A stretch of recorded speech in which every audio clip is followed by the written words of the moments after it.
Dans cet exercice, on nous donne 4 courbes. Une qui représente la dérivée, et l'objectif de l'exercice va être de trouver parmi la figure 1, 2 et 3, laquelle correspondra à la fonction f dont la dérivée est représentée ici. On va commencer par la question numéro 1. On nous demande de justifier que f admet deux extrémums locaux. On ne peut pas partir ni de la figure 1, ni 2, ni 3, puisqu'on ne sait pas laquelle représente la fonction f. Par contre, on sait que la dérivée, c'est la seule qui est donnée dans l'énoncé, c'est celle-ci. Or, une dérivée, on sait que pour admettre un extrémum local, la signification, c'est que la dérivée f' de x doit être égale à 0. Donc, sur la courbe de f' de x, on va chercher, donc sur celle-là, quand est-ce que la dérivée s'annule. Donc on regarde graphiquement, on voit qu'il y a un premier point ici, elle s'annule, donc c'est sur l'axe des x que l'on cherche, un point ici, et un point ici. C'est-à-dire, on sait que la dérivée sera égale à 0 quand x est égal à 0 pour ce point-là, et quand x sera égal à 3 pour ce point-là. Ce qui nous donne bien deux extrémums. Deuxième question. On nous demande de déterminer, donc parmi la figure 1, 2 ou 3, laquelle est la fonction f, dont la dérivée est représentée ici. Dans la méthode, nous allons partir de la dérivée et nous allons faire son tableau de signes. Donc, pour faire le tableau de signes de la dérivée, on regarde ici, on voit qu'au démarrage, la courbe, donc celle qui est en rouge, est en dessous de l'axe des abscisses. Donc, entre 0 et moins l'infini, sur cette partie-là, on sait que la dérivée est négative.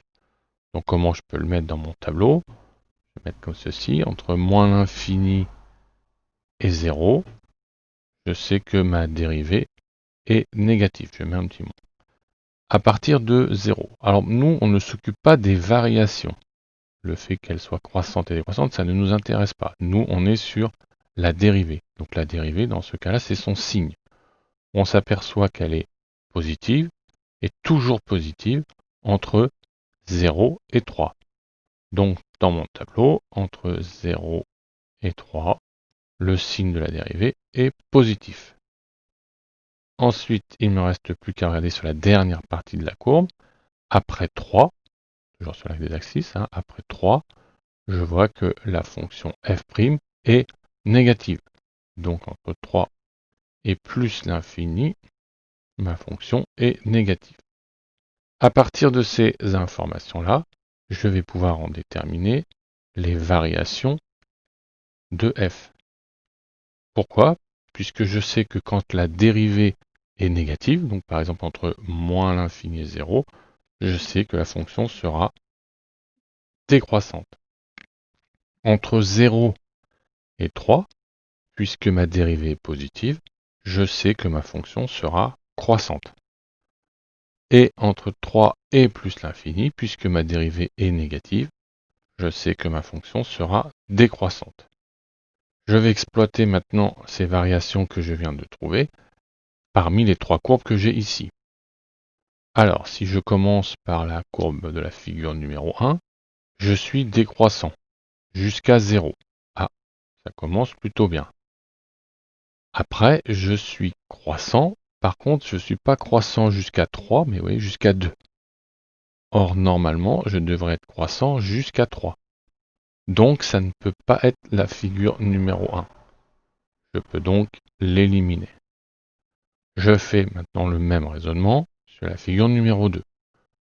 Je commence, je suis bien décroissant jusqu'à 0, donc décroissant jusqu'à 0. À partir de ça, je suis croissant.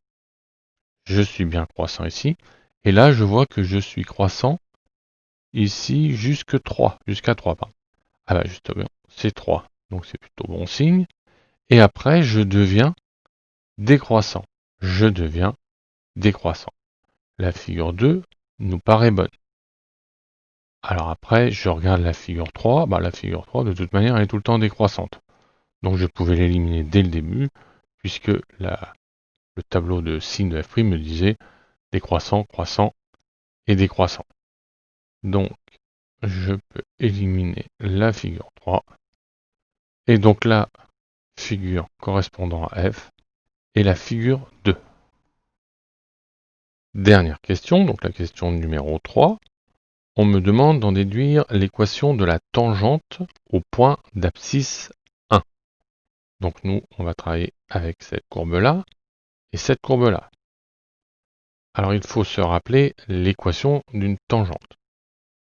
Donc la formule, c'est y est égal à f' de x0, facteur de x moins x0, plus f de x0.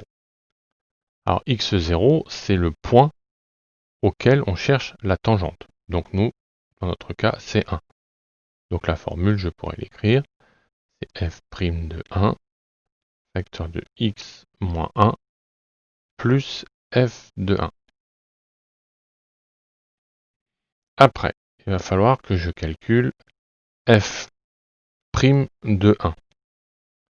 Alors il y a une méthode où je pourrais partir de la courbe f de 1, tracer la tangente ici, là ça serait pas si évident que ça, et retrouver le coefficient directeur de cette tangente.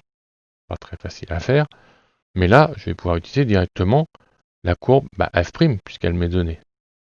Et en 1, je me mets ici, en 1, je remonte là, et je peux donc trouver graphiquement f' de 1, qui est égal à 2. Donc je connais f' de 1. Maintenant, je vais chercher f de 1. f de 1, cette fois-ci, je vais partir directement de la courbe qui représente f. Donc le 1, il est ici, je me place toujours sur l'axe des abscisses, l'axe des x. Le 1, je viens ici, et je viens ici, et je lis son image, c'est 1. Donc je vais pouvoir remplacer dans ma formule f' de 1 par 2, facteur de x moins 1, plus, et f de 1, je le remplace par 1. Ensuite, je développe comme ceci, donc 2 fois x, 2x, 2 fois moins 1, moins 2, plus 1, et j'arrive à 2x moins 1, qui sera l'équation de la tangente au point d'abscisse 1.